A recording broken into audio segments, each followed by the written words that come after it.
Hi everyone, welcome to Module 5 for this Lyra Dahlia drawing that I am doing using the Lyra Rembrandt Polycolor pencils on Strathmore Museum mount. And this is a drawing that I did in partnership with Lyra and Strathmore, and the first 4 videos that were in this series, hopefully you've already watched those. Those were a project that I worked on for the Strathmore Papers page on YouTube. So those videos will be broadcast there at some point. I think you're actually getting the first glimpse of them because they allowed me to go ahead and put them here on Patreon. So I'm glad about that. But in those videos, you should have seen the overview of how I drew this and the basics. And I thought I would go ahead and attach just for you here on Patreon a couple of real time because I know a lot of you like that. So hopefully you enjoyed those first 4 videos, and now you can see me working in the much slower version. This one actually took me quite a while.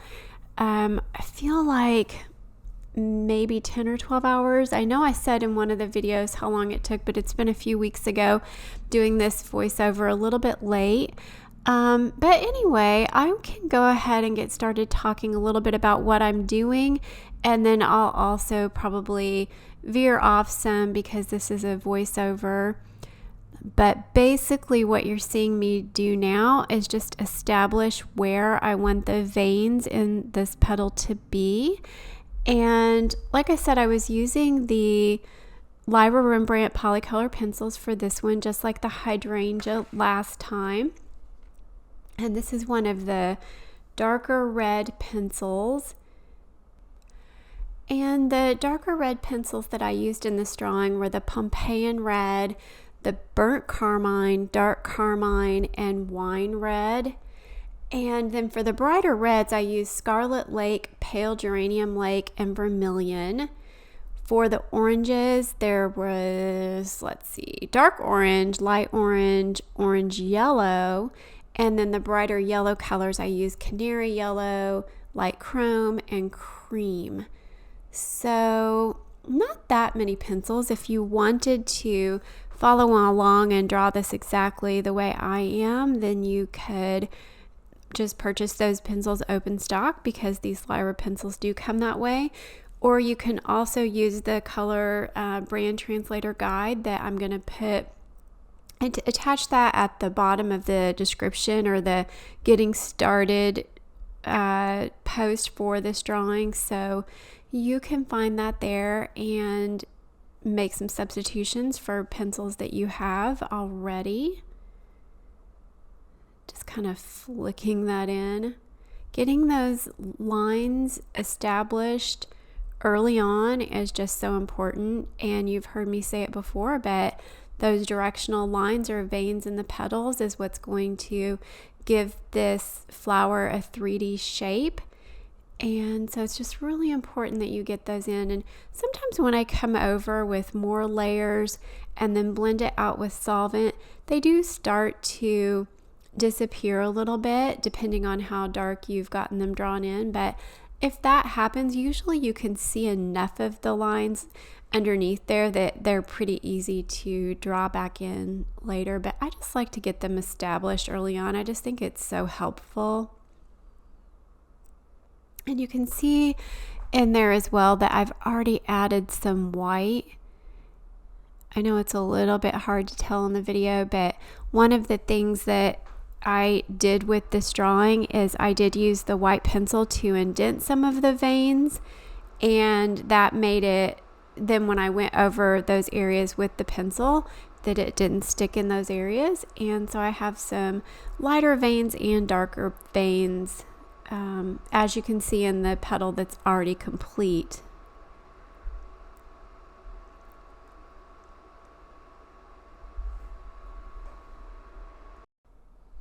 Okay, turned my space heater off. I don't know if you all are like me, but I am always cold. So in winter, I'm going to have my space heater running, except for when I do these voiceovers or when I'm recording. Try to remember to turn it off, but hopefully that won't be so loud now. Yeah, so continuing to work in there and get those veins in. And you can go ahead and outline those on the initial outline you do, or you can just look over at your reference image and then try to copy what you see there. Now adding some of that brighter yellow. That's one of the, either the cream or the light chrome, I believe. And just using a very light pressure.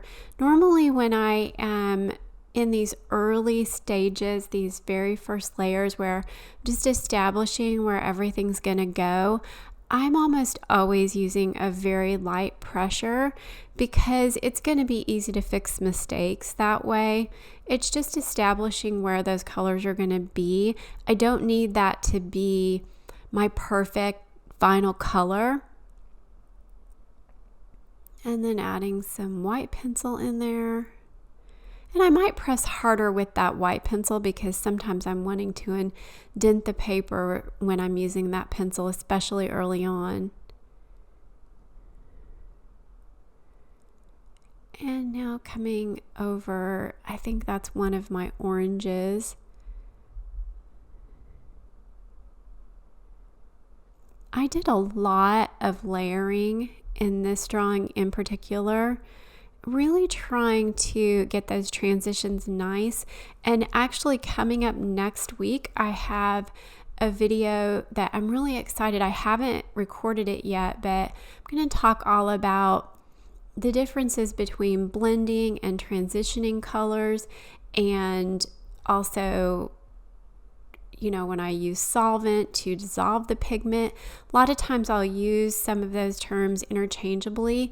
So I'm going to try to establish what I mean by each of those, and then hopefully moving forward I can use them and be a little bit more specific about what I mean. But yeah, I wanted this to be nice and soft, and also really nice transitions between the shadow areas and the highlight areas. So a lot of layering involved in doing that.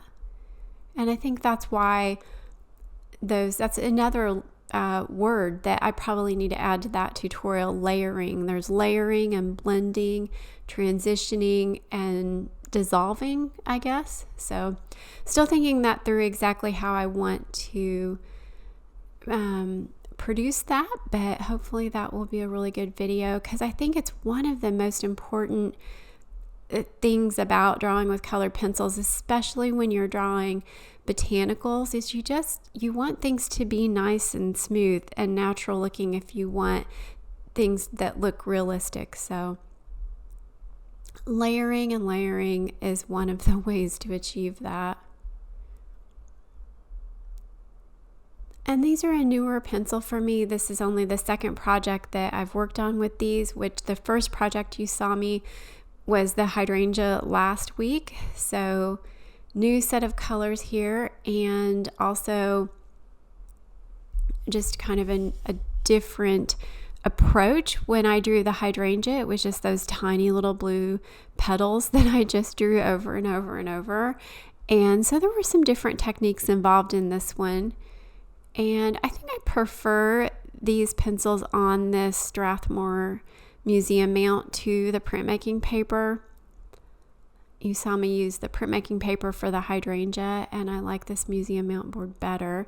I also think these pencils would be really good on pastel mat, which I have not used for a while, but they're just a super hard lead, similar to the polychromos. So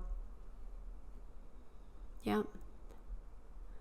All right, coming in with an even darker color here.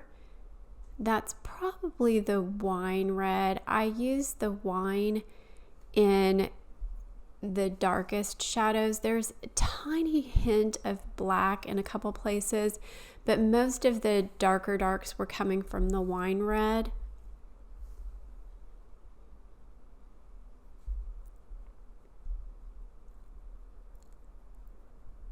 And right now, honestly, it looks a little bit of a mess. It's sort of wine red mixed with orange, mixed with bright red, mixed with yellow, and that will all come together.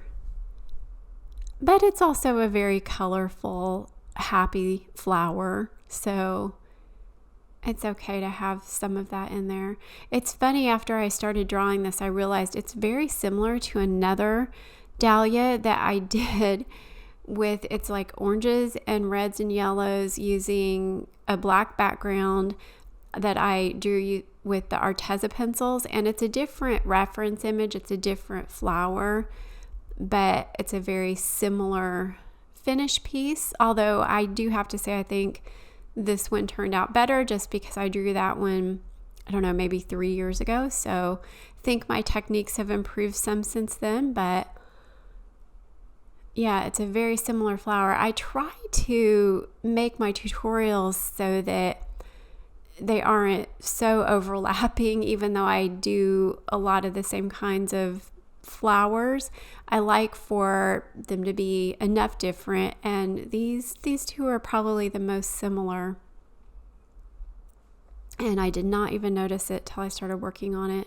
I think I went into this one thinking it was going to be more of a pinky orange, and it turned into more of a yellowy orange. And that's one of the things that happens when you're limited to just one line of colors. If I had all of my brands that I could pull from, then I could adjust the colors a little bit. But I think I could have used more of the vermilion probably, or the pale geranium lake, if I wanted it to be more on the pinky side. But anyway, so you can feel free to do that with yours.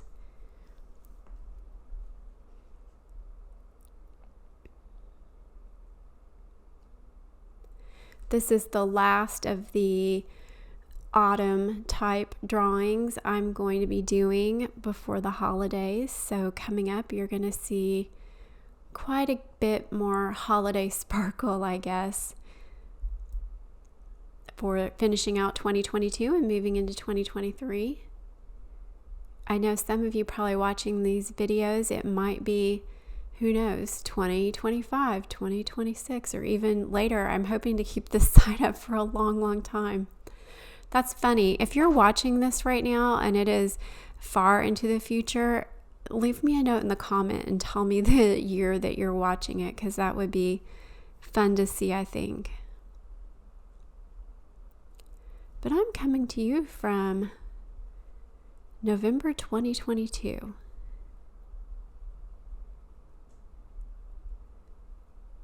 So you can see as I continue to layer that it is starting to actually come together. I'm increasing the contrast there around that edge. It's really important. I want this petal to look like it's sort of peeking out from behind the petal above it. So I don't want those edges to blend into each other. I want to make sure I have either the contrast can be a different color or a different value, either way. And sometimes I do both. But as always, you don't want this to just end up looking like a big orange blob or a big yellow blob or any kind of blob. You want it to look like a flower. And one of the ways to do that is just to make sure that you have a nice distinction between these petals. And again, the two big ways to do that are differences in color or differences in value. So I can make sure I have some really nice dark shadows around the edges where these two petals meet. I'll have a shadow on the one side, which is the petal I'm working on right now, and a highlight on the other side, which you can see the completed petal. And in this case it's both, different colors. It's more reddish on this side where it's a more yellow color on the edge of that other petal. So very important. And sometimes that isn't obvious in your reference image. I do like to increase the contrasts in my reference image so it makes it just easier to draw. But you know, in nature, a lot of times you don't have that much contrast. And it's just obvious when you're looking at something, you know, in real life. If you're looking at a flower in real life, you can see the separations in the petals just from the subtle shadows, and that's not going to be near as obvious on my drawing. So I do have to hype up those contrasts for the artistic purposes.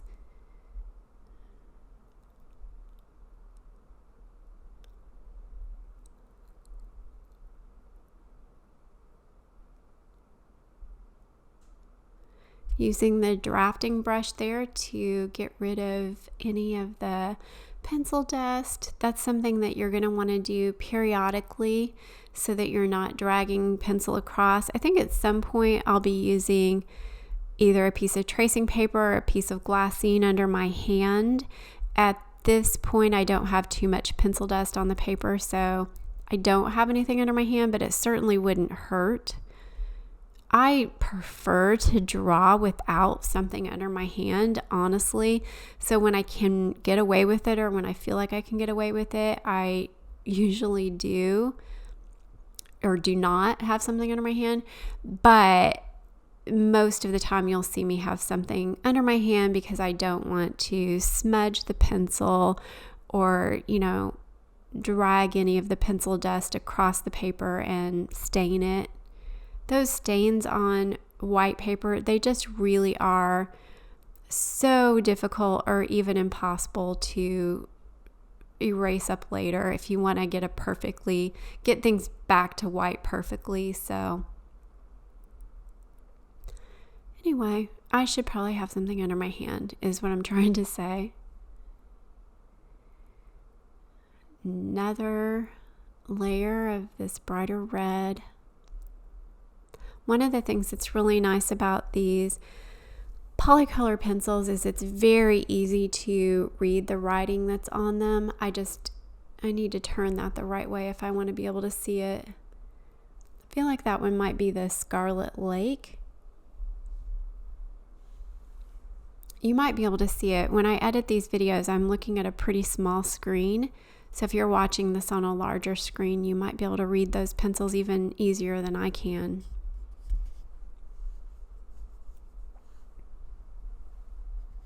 Right now my exposure is just a bit bright. There is just at least a little bit more detail on there than what this is looking like.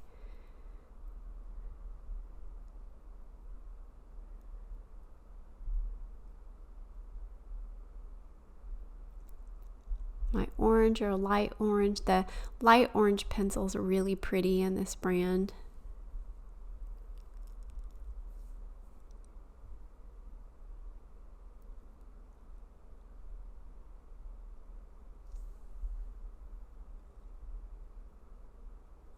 And as I'm getting more and more layers on here, I'm going to be pressing a little harder. I think that you can probably see that from watching the videos. Really just trying to fill in any of the tooth of the paper, but I am going to be blending with the solvent, so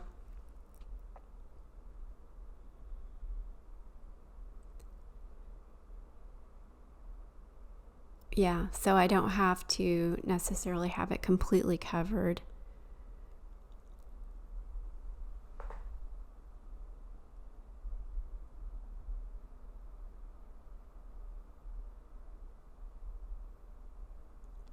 Just deepening the shadows there on those lines. I'm surprised I haven't blended this yet, to be honest. It's got to be coming up here soon.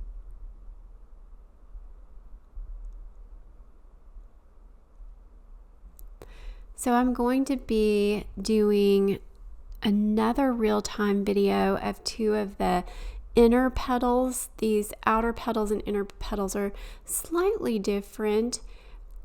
These outer petals are a bit bigger and I don't know, just the shape is different, but I did all of these this exact same way. I used all these same colors. I will tell you, the wine red, the burnt carmine, Pompeian, and Scarlet Lake are Also the dark, all of the oranges and the yellows, I use those more than I use the dark carmine. I don't think I used quite that much, and I think there's quite a bit of vermilion in there too as well. But yeah, it's just block in the shadows using those darker reds, and make sure you have the directional lines drawn in. Then come through and add some of the oranges and brighter reds, and yeah, blend it all out. Keep layering. That's kind of how you do this one. Just keep looking over at the reference image. Keep in mind, if you haven't watched the tip video I did on how I draw what I see, one of the tips that you're going to hear me repeating very frequently, because it really stood out to me, is I think really important to say that I'm always saying draw what you see. But as you look over at the reference image, look for very specific things. So when you're drawing in the line details, so when you draw in the veins getting started, try to block out everything else. Just look where those veins are and try to mimic those. Then when you start blocking in the shadows, just look specifically for the shadows and then draw those in. Then same with the highlights. Find where the highlights are and get those blocked in. And then start to pick out individual colors. Like I can see a brighter red in this area. Let me go ahead and lay some of that in. And there's some yellow here. So just look for very specific things as you move through the layers of your drawing, and I think that can help. It's something that I've always done. When I say draw what you see, that's what I have meant in the past, but I haven't quite articulated it that way until recently. So creating that tip video was really helpful for me, plus reading the book, Drawing on the Right Side of the Brain, helped me with that as well. So yeah, look over at your reference image and pick something out. Oh, same with the details. Then when you go to draw any details in, you're going to do that same thing. You're just going to look for specific details and focus on that and block out everything else. And then at the very end, when you think you're done, then you can look at the petals as a whole and compare them and see where you might have not gotten as close as you wanted to, and then you can come back through and either darken the shadows or brighten the highlights or that sort of thing, add a detail. Oh, that sometimes I think this is an interesting phenomenon that happens because I am doing this so thoroughly, like just focusing in on what I'm looking for. Sometimes at the end, when I'm ready to draw in the details, I'll look over to the reference image and I'll see this major detail standing out, almost like glaring at me, that I truly did not even notice the whole time, maybe an hour or two that I was drawing a certain petal or leaf or whatever. And I haven't even noticed this detail because I have not been looking for it. And then I can add that in, and a lot of times that will really help with the realism. So yeah, look for what it is you're working on as you're layering through and try to block out everything else. So yeah, now I'm finally blending with solvent. So I got sent several of these Princeton brushes to try out for this video, and I honestly don't think I loved this one. It worked fine. It's just a bit too floppy. I did get several others that I prefer from that Princeton brand. In fact, the new drawing that I'm working on, I'm using 2 of those brushes, so I'll be talking more about those. Anytime you're applying solvent, you want a brush that's going to be firm enough to really get in there and dissolve out that pigment. And, again, I used this one for the drawing, so it worked fine, but it wasn't quite as firm as I would have liked for it to be. I do really like working with those angular brushes, and I also liked how fat the handle was on this brush too, because it makes it easier to grip. I think because I'm not a painter, I'm not really knowing how to grip these paintbrushes, especially when they're so thin. I'm sure I do it wrong.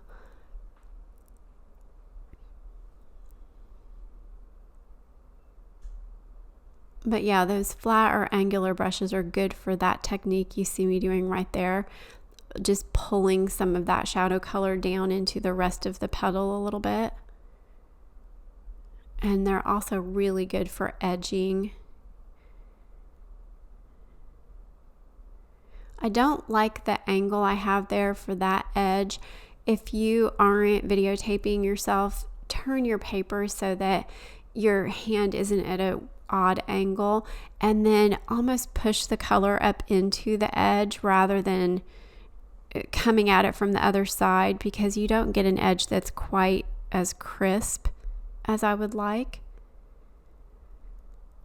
So one of the things about this, okay, so Q-tip. So here's where I came in with a Q-tip.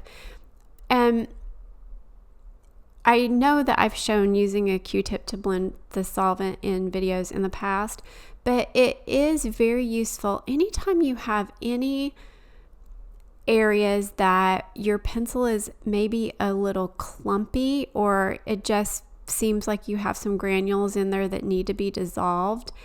A pointed Q-tip like this can really help because it's just so firm, so you can really get in there and dissolve that out. And I mean, you could blend everything all the time with Q-tips rather than paintbrushes. I mean, that would work if you prefer them, if you have more control using those, but Q-tips are just a good tool to have. Okay, so there was a break in there where the solvent dried, and now I'm coming through with my electric eraser, and this is my AF mat, and I'm just using this to create texture, and it basically just pulls up bits of color. That's not going to get back to white unless I have really burnished white underneath there. I did have a layer, if you remember from the very beginning, I did have a layer of that either cream or light chrome yellow. So that's the color that you're probably going to see popping up more than anything.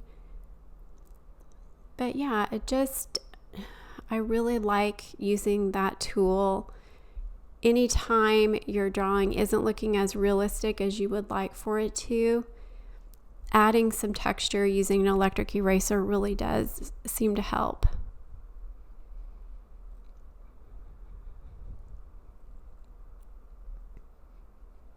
Oh, also I do really like this one in particular because it has such a tiny little tip on it.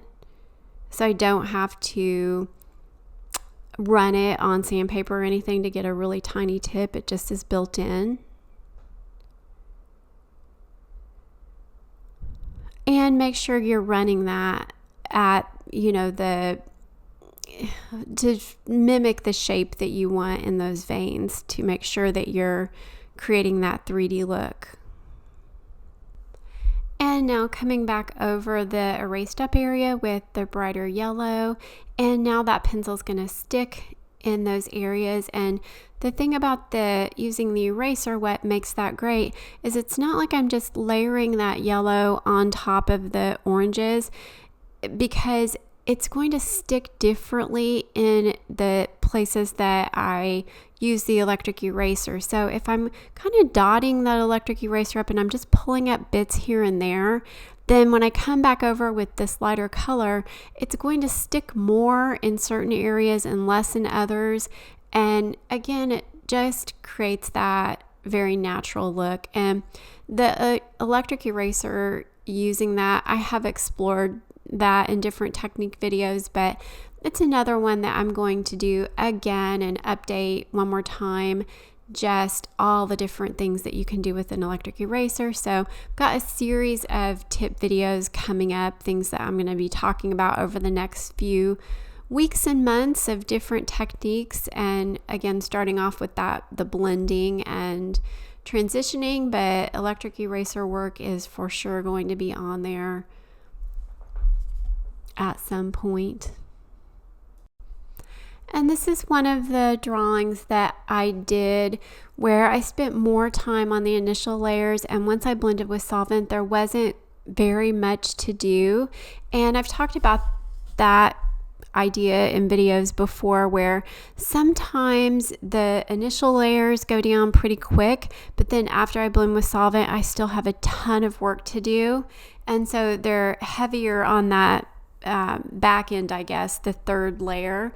And then sometimes I spend a lot of time on the initial layers, and then after I blend with solvent, it looks pretty much done. I just have to layer over everything, and you saw me do a little bit of eraser work, but these went a lot faster in that third layer. And that I still haven't quite cracked that code as far as being able to predict where it's going to fall on that spectrum. I know that it has to do with the combination of paper and pencils that I'm using. Certain pencil paper combinations require more work once I've blended things out. And also, I'm sure how much pigment is already on the paper. There's just so many variables. So I'm sure 10 years from now, I'll be able to tell you exactly when and why and how all of that comes together. But all I can tell you is with this drawing, these were pretty much done by the time I blended with solvent. I just had to just add a few things here and there, like you can see me doing right now, just brightening up the colors and fixing the contrasts and adding a little bit more detail, but really close to being done once it's blended. And yours might be different if you are using different paper and different pencils. And even if you're using the exact same pencils and paper as me, your techniques might be slightly different. You might use a little less pigment. You might not have put quite so many layers, and you might have more to do in this final layer. So yeah, like I said, maybe one day I'll crack that code and I'll be able to tell you exactly why. But at this point, all I can really do is just report back on which ones took longer in the first layers and which ones took longer in the second layers. But this is really close. I mean, when I get to this point on a drawing like this, all I'm looking for, I guess I can tell you my final checklist of things. I'm looking back and forth between the drawing and the reference. I'm deciding if I need to change any of the values. So do I need to brighten the highlights like what I'm doing here, brightening that with some of the yellow? Do I need to deepen the shadows? And then I can do that. Do I need to add any details? Or are there any details that I've missed? Do I need to smooth things out or transition the drawing better? Do I need to sharpen the edges? Do I, really sharpen the pencil up and go carefully around the edges? So there's sort of a checklist that I do in my mind where I'm just double checking everything. And that's where I'm at. So you might be done with yours at this point. Adding a little detail, darkening up the shadow there. I think that might be the black pencil, actually. No, it's wine red. I didn't use a whole lot of the black. I just put the black in the very darkest shadow areas. And one of the other things I want to say about that is when I did add black pencil to this flower, I did it at the very end. I didn't put that pencil down initially because I didn't want to stain the paper too dark to begin with. And when you come over at the very end with a touch of the black, it just doesn't get quite as dark. And then of course I used a ton of black pencil in the background, but in the actual flower itself, it was very sparingly and only in those very darkest shadows, which there is one on that first petal, but there weren't very many.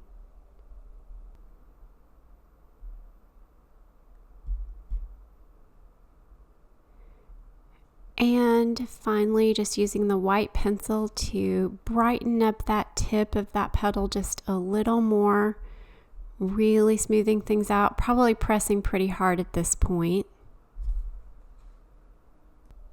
All right, and that is about it for this one.